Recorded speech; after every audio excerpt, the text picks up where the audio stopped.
gentlemen.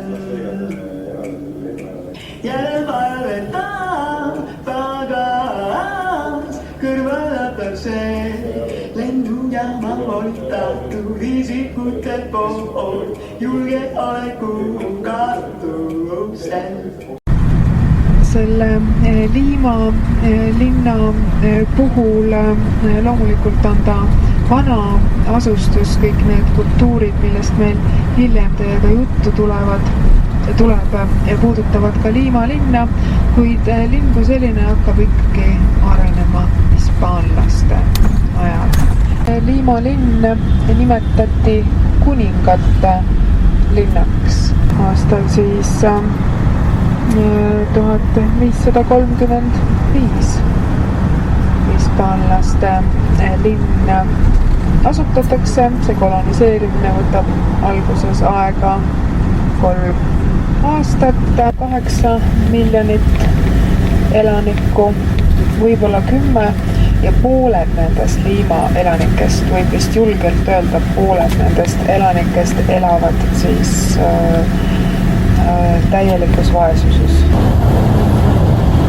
Need siin ei ole maha jäetud elurajoonid, kui me vasakule vaatame, vaid siin on uhkelt lipud lehvimas ja nendes elamutes perekonnad elavad.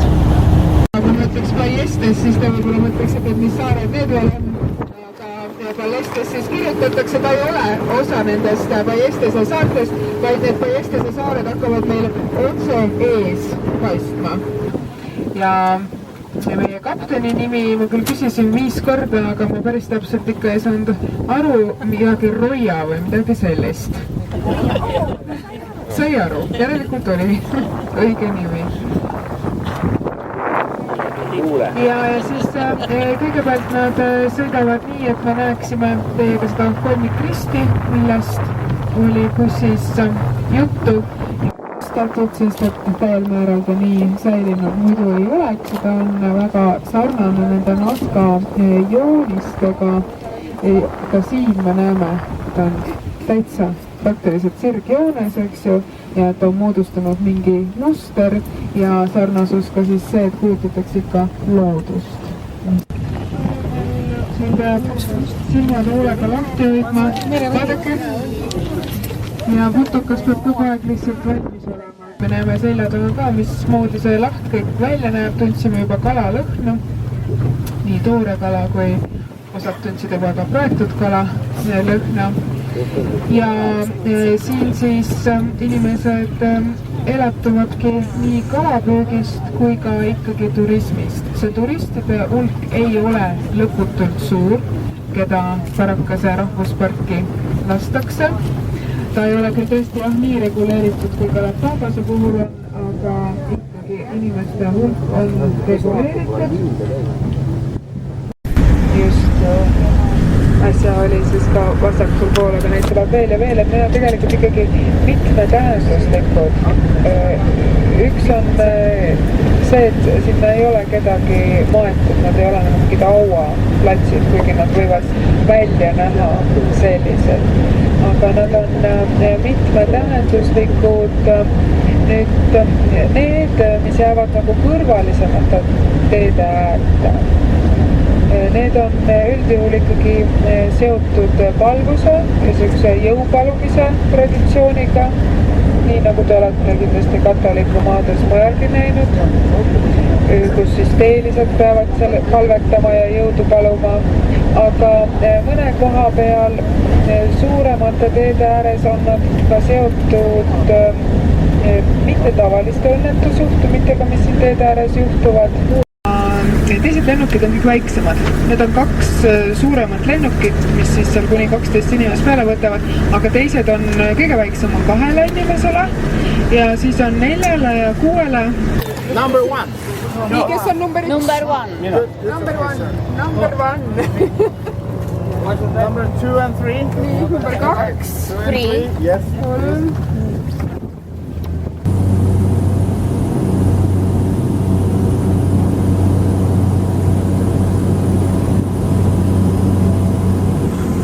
Under the wing, 2 triangles crossing like a couple of oars. line. Most of the Nazca lines that were made just following one single line. From here forward, there are thousands of lines. Plenty of geometrical figures as rectangles, triangles, and lines everywhere, even at the other side of the highway.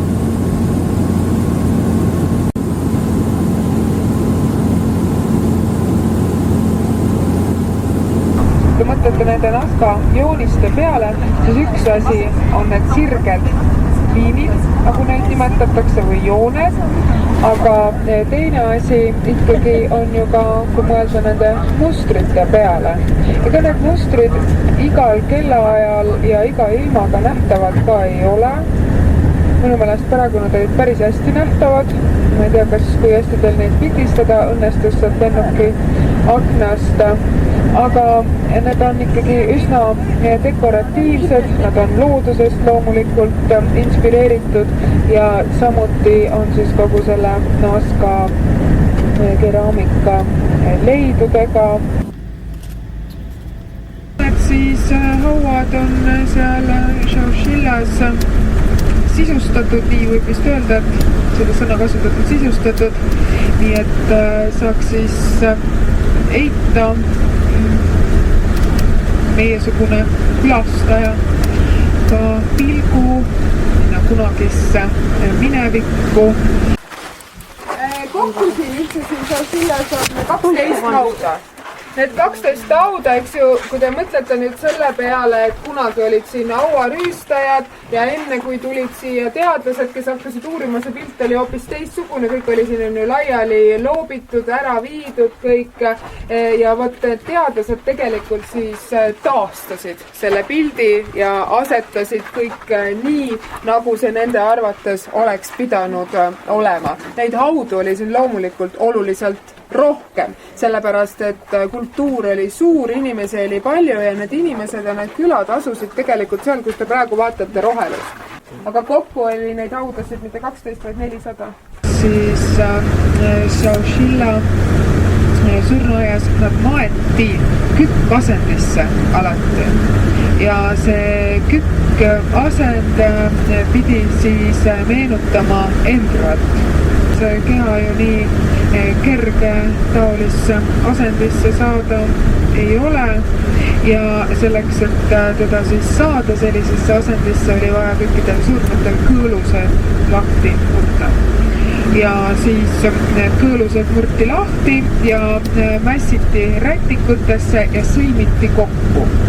Nüüd vaatame siin selle tee peal paremale, siis me näeme ka ühte ehedat külasurnuaeda, mida meil siiamaani pole õnnestunud veel kuskil näha. See külasurnuaed ei ole seotud Nazcaga, vaid see külasurnuaed on kohaliku küla surnuaed. Kui see linn hispaanlaste auks ja hispaanlaste poolt 1540 asutati, siis kohe need esimesed suursugused ehitised hakati samal aastal ehitama selleks, et Hispaania kuninga võimule kiiresti austust avaldada. Ja eile rääkisime, et Arequipa on suuruselt teine linn. Siin on ka nii, et tegelikult linna südames kui sellises inimesi elab kuskil 700 000 ringis, no peale. Aga kui me võtame ka need ümbritsevad kummituste linnad või uued linnad, siis me saame ikkagi võib-olla nii 900 000 ringi neid inimesi. See Santa Catalina klooster, nagu ma ütlesin, see on siis selle linna üks märkidest või selline sümboolne vaatamisväärsus, katedraal loomulikult ka, aga Santa Catalina on see, mille pärast paljud inimesed siia Arequipasse tulevad, enne kui nad kõrgmägedesse edasi sõidavad, nagu nimi meile ütleb, eks ju, Santa Catalina, me tunneme ära need sõnad, tegemist on Siena pühakuga, Santa Catalina auks nimetatud. See ei ole lihtsalt üks maja, nagu me tavaliselt oleme harjunud, et on kloostri maja, vaid see on omaette linnaosa. Ma pärast teile bussis võin ka näidata skeemi selle kohta. See koosneb tänavatest, täiesti tavalistest kalledest tänavatest, linnaosadest ja kogu selle Santa Catalina kloostri ülesehitus vastab nüüd Arequipa linna ülesehitusele.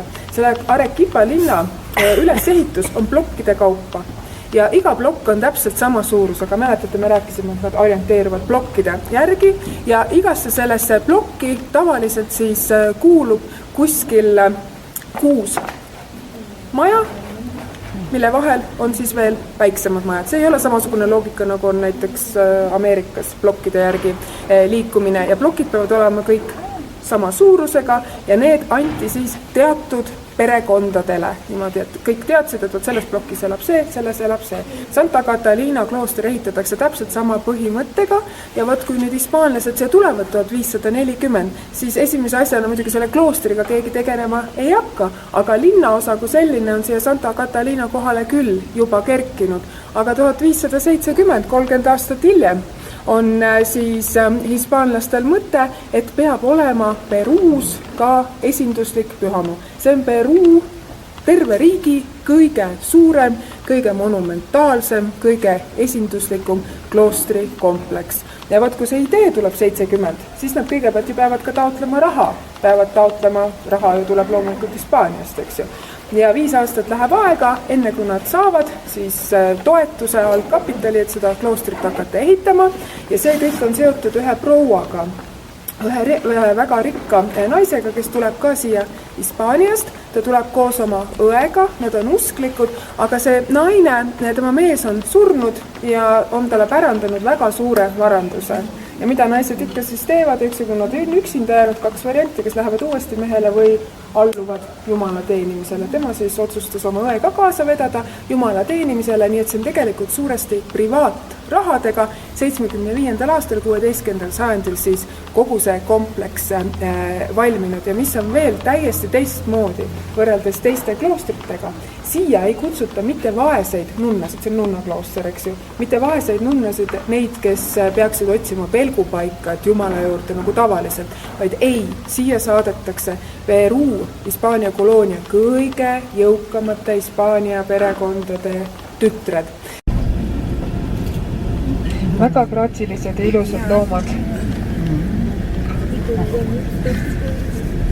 Et esimest korda me selle reisi jooksul näeme ka sellist elu ja melu, mida me võib-olla muidu filmidest oleme harjunud nägema või kes on Mehhikos käinud, on sellega kokku puutunud. Nii et Peruus on ta ka täiesti olemas. Peruus kõik väljakud, linnaväljakud on armee väljakud, mäletate.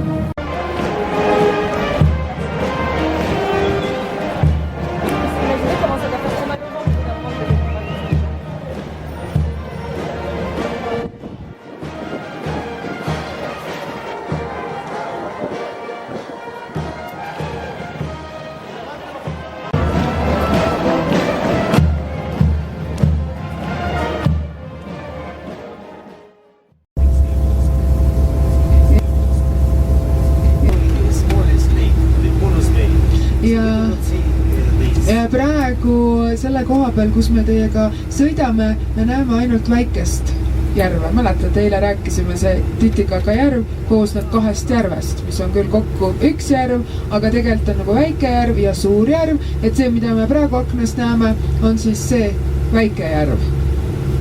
Ja kõigepealt siis need rohelised, mis siin on kaardi peal märgitud Uuros. See roheline ongi need hõljuvad või ujuvad saared. Ujuvad saared, mis on tehtud kõrkjatest ja see on siis võib-olla nii poole tunni sõidukaugusel. Tegelikult neid Uurose saari on ka mitmeid. Neid kokku on kuskil 40. On siis selliseid saari, kuhu turiste üldse ei lubata. Nad täiesti keelduvad igasuguste külaliste vastuvõtmisest ja ütlevad, et ega nad ei ole ohvikuuris, et demonstreerida oma eluviisi. Aga on siis sellised saared nagu meie, kus me käisime, mis siis teenivad raha selle pealt. Ja need inimesed elavad aastaringselt siin.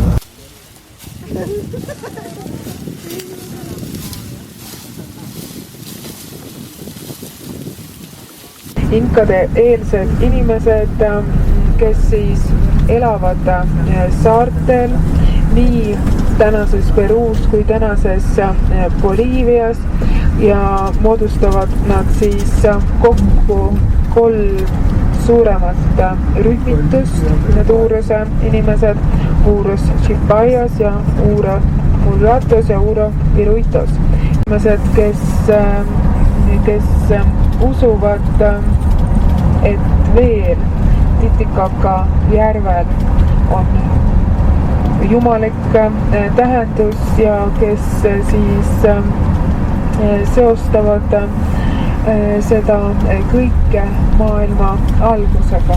Maailma algusega muideks seostavad Titicaca järve ju teatavasti ka inkad, sellepärast et esimesed inkad sündisid Titicaca järvest. Ja me liigume siis paluks aeglaselt, eks ju. Me peame teiega ronima mäkke. Kuskil 150 meetrit on kõrguste vahe. Siis me jõuame teiega Taquile väljakule. Seal Taquile väljakul on siis elumajad. Üldse muideks sellel Taquile saarel elab ligikaudu 2000 inimest. Ja see on Titicaca saartest tuntud kui käsitöösaar, täpsemalt kui kuduvate meeste saar. Ja kõikide kroonikate järgi esimene legendaarne Inka valitseja oligi seesama Manco Cápac. Ühelgi liikmel ei tohtinud meelest minna see kõige tähtsam asi, ehk et päike oli peajumal ja Inka oli ülemvalitseja. Muidugi nüüd mida võimsamaks need inkad kujunesid, seda võimsamaks kujunes ka aastate jooksul nende linnriik, Cusco linnriik. Üks võim järgnes teisele ja kõiki neid inkasid hakati nimetama päikesepoegadeks. Sellist rahvuse nimetust ei kasutatud nagu Quechuad või inkad, vaid kasutati päikesepojad. Ja küsimus, et kes kõik need suured linnriigid rajada võis, on ka mitu teooriat, kas ikkagi inkad need oma kätega ehitasid, aga tõenäoliselt mitte. Tõenäoliselt ikkagi rajasid need kaitsemüürid, millega inkad oma linnad kindlustasid. Kas siis selline omamoodi orja tööjõud või siis need mitte eesõiguse poolest tulevased inkad ehk siis mõned teiste hõimude elanikud. See Quechuade indiaanlaste rühmitus, see on üldse Lõuna-Ameerikas kõige suurem rühmitus.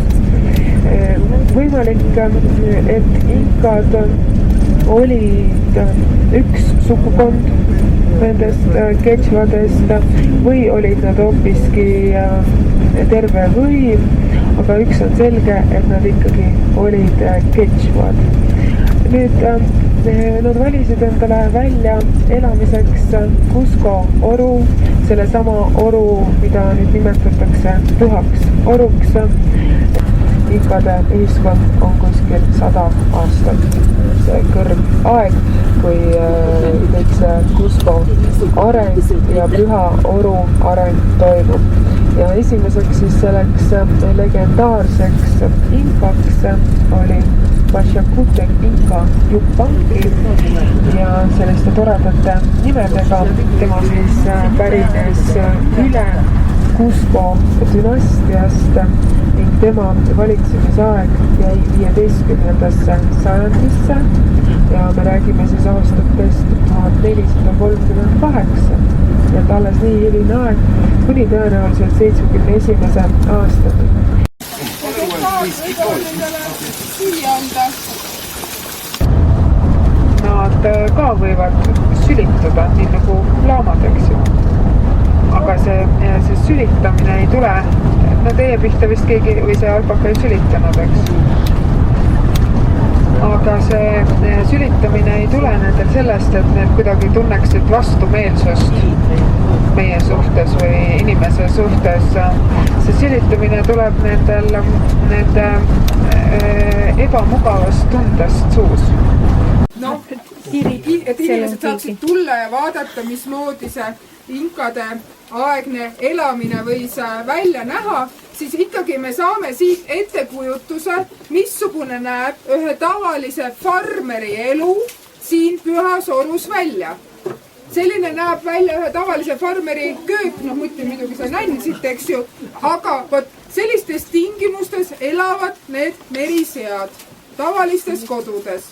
Ja neid võib olla 20, 30, 100, 200, ega keegi täpselt ei tea, palju neid on, sellepärast et merisead muutuvad ju suguküpseks praktiliselt kohe. Kui nad jalad alla võtavad, on nad võimelised järgmiseid väikeseid lapsukesi saama. Nad sigivad hullu moodi. Ja seetõttu keegi täpselt ei tea, jah, palju neid merisigasid siin üleüldse olla võib. Ja siin need lähevad ka pannile. Üks juba kõndis seal poti juures. Jällegi tüüpiline ahi, nagu me teiega oleme näinud. Nägime seal eelmises linnas.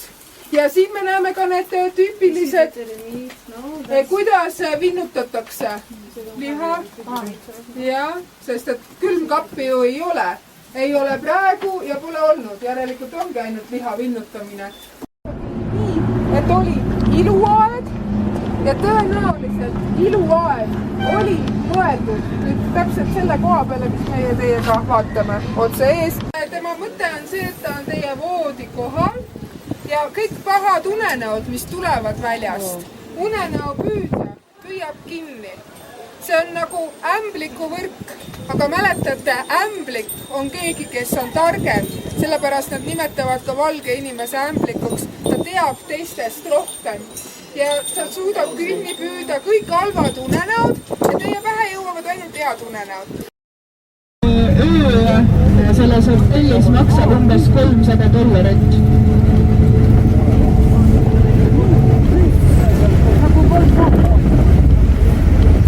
Ja seal muideks isegi valmistatakse hommikusööki.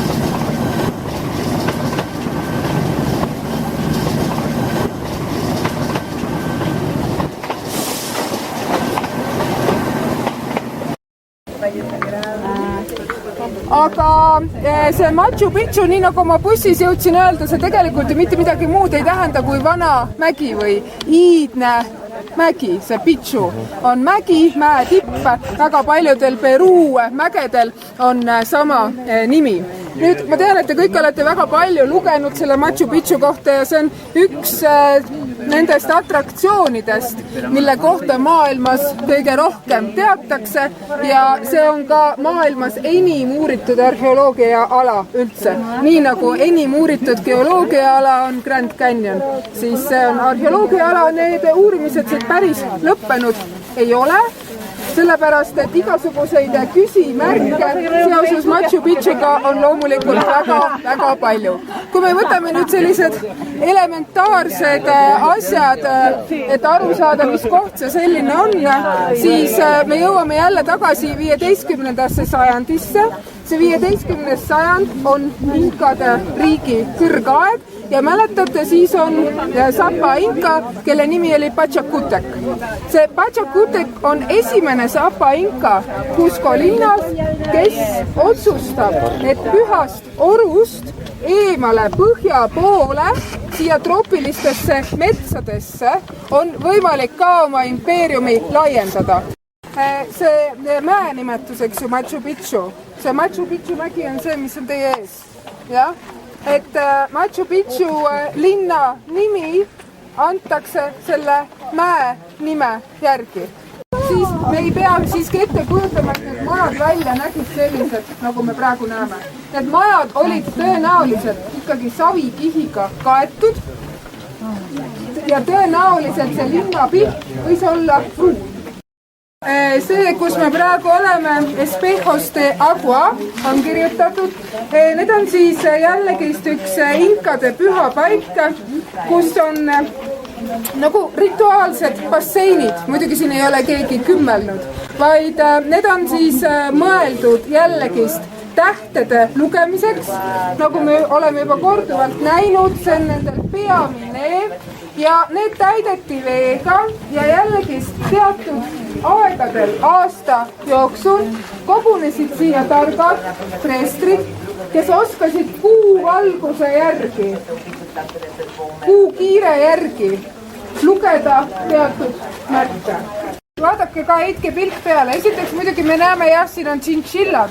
Need tšintšillad, kes on peitu pugenud, nad on nagu jänese moodi või samasugused tšintšillad meil ka ju puuris peetakse. Need elavad looduslikult Machu Picchu territooriumil ja võivad siia igale poole lihtsalt päikesevarju või kuskile peesitama tulla. Aga see koht on jällegist üks tempel, mis on keset tavalist elurajooni ja see on Kondori tempel. Ja see Kondori tempel koosneb kahest erinevast osast. Ülemine osa, 2 suurt tiiba. Mäletate, me nägime teiega Kondori kuju, eks ju ka ühes kohas. Tal on ju tohutu suur tiiva ulatus. Pea, mis jääb keskele, see väike kivi on pea, tiivad on ääre pealt ja väiksem kuju Kondoris on siin all, see kivi. See on jällegi samasugune, laiali ulatuvad tiivad, pea, Kondori pea, väikene nagu, eks ju, nokk on isegi näha ja need 2 valget kivi, mis on Kondorist vasakul ja paremal pool, need 2 valget kivi peavad sümboliseerima isa see Kondori valget sulge. Üks kõige tähtsam tempel loomulikult, mida te siin all näete, on päikesetempel. Sol, päikesetempel ja kui te vaatate, siis seda päikesetempli arhitektuuri peetakse inkade arhitektuuri kõige kõrgemaks näiteks. Sest et esiteks, tavaliselt te siin kuskil kaarjaid vorme ei näe, eks ju. Kõik on ju sirged, tänavad on sirged, majad on sirged. Ei ole mingisuguseid torne ega kaarjaid vorme, aga selle puhul te näete pool kaarjat ja väga ilusti tahutud kivi.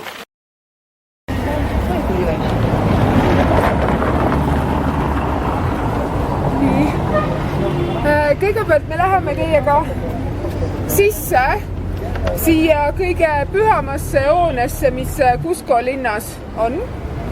Ja vot selle koha pealt on meil näha, mismoodi on inka müüride peale, näete, siin nurk on inka müürid, eks ju, on ehitatud koloniaalajastu hoone ja mis siis veel omakorda jookseb kokku selle valge hoonega, näete, paremat kätt.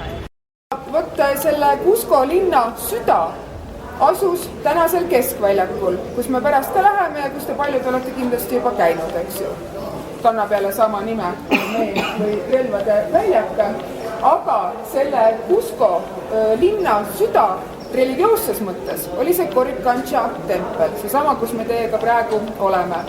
Ja Coricancha templis oli peamine kogu impeeriumi siis päikese kultuse keskus. Aga kuna siin linnas oli ju nii palju jumalusi, siis kujundati see peatempel nii, et üks osa oli päikesetempel, aga kõik muud pühamud olid samuti selle templi ümber. Nii et tegelikult see on jah üks kompleks, see Coricancha päikesetempel, aga siin on ka välgutempel, siin on ka kuutempel, kõik need on seotud mingisuguste loodusnähtustega. Ja vot, kui see Cusco linn nüüd ehitati, siis Cusco linna jõukese, inkadel oli alati jõukese, oli keset seda linna, seal, kus on praegu keskplats. Hall kivi ja halli kivi linn, see saksa Huaman. need on maailmas kõige suuremad, vot nüüd võib tõesti kasutada sõna maailmas kõige suuremad kivid, mis on teineteise peale asetatud, millest on tehtud müürid. Ükskõik, kus te mujal käite midagi nii monumentaalset, te kuskil ei näe. Kõige suurem ühes tükis kivi on see, mis minu näpu suunas vaadate, kuigi silma järgi isegi, nad on kõik, eks ju, väga-väga suured. Ja mis koht see Saksa Huamann on? Kõigepealt mõtleme, me oleme teiega nüüd Cusco ülalinnas, eks ju. Linn ju koosneb alalinn, kvartalit ja ülalinn. Me oleme ülalinnas. Ülalinnas oli selle puuma pea. Me oleme praegu puuma peas. Olime enne sabas, nüüd oleme peas. Ja pea koosnes, nagu ikka pea, ja hambad. Hambad on avatud ja avatud hambad on suunatud Cusco linna poole. Nii et ta valvab Cusco linna. Siis, mida me veel teame? Me teame, et see on tõenäoliselt ikkagi 15 sajand. Jällegi, see sama kõrgaeg. Me teame seda, et seda ehitamist alustas see sama Pachacutec. Me teame seda, et ta seda lõpuni ei jõudnud. Me teame seda, et selle ehitamist jätkas see sama mees, kes Coricancha templit, Tupac Inca.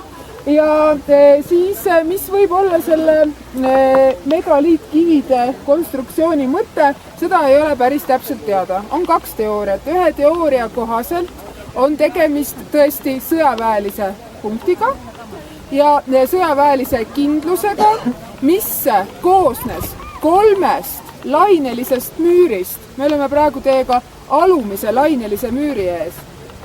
Aga ta läheb nagu terrassidena. Tuleb teine müür ja tuleb 3. müür. Ja selle sisse võisid siis jääda elamud. Siis teine siiski levinum kaasajal teooria on see, et inkad tavaliselt oma arhitektuuris pöörasid ikkagi tähelepanu templitele.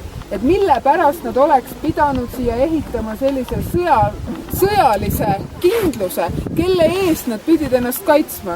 Hispaanlasi ju siis veel ei ole ja kõik need teised hõimud kindlasti nende eest ei oleks pidanud ehitama taolist konstruktsiooni. Ja kuna nad, eks ju, templitele pööravad tähelepanu, siin on see laineline arhitektuur ka, mida kuskil mujal ju ka ei näe. Eile nägime teiega Machu Picchus ainult väikest poolkaariat, väikese templit, aga nii suurt ja võimast, ei tea, ükskõik kui palju te maailmas ringi reisite, midagi sellist ikkagi ei näe. Inimesed on Liimas, võib öelda, amerikaniseerunud. Võrreldes teiste Lõuna-Ameerika inimestega kindlasti ka. See on amerikaniseerunud, siin on nii kultuurilisi elemente, me näeme, siin tegeletakse spordiga, midagi sellist, mida me ka varem teiega näinud ei ole, korralik promenaad on tehtud.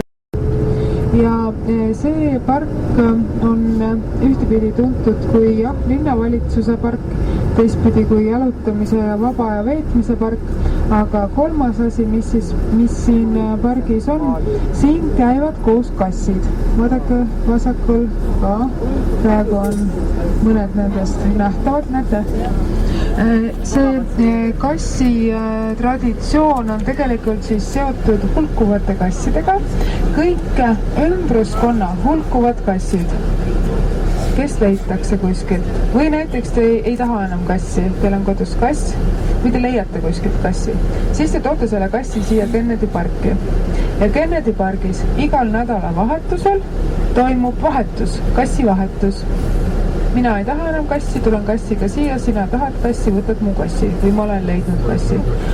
Et see inkade eelne püramiid siin vasakut kätte võis olla tsivilisatsiooni ajast, mida nimetati Liima tsivilisatsiooniks.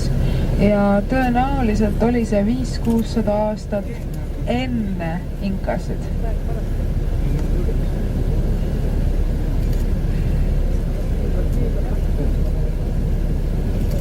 Selline kõrgem tase on ikkagi dollarites, seal võib olla $1100–1200 kätte kuus. Need on need, kes siis nagu tõesti väga hästi teenivad, kui tavalistest töötajatest rääkida.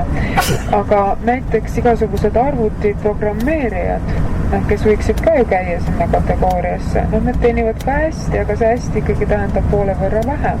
võib-olla see on $600 kuus kätte. Ja nüüd igasugused ametnikud, ma ei mõtle riigiametnikke, vaid büroo töötajad, ütleme, nemad siis võivad saada seal kuskil $500 ringis.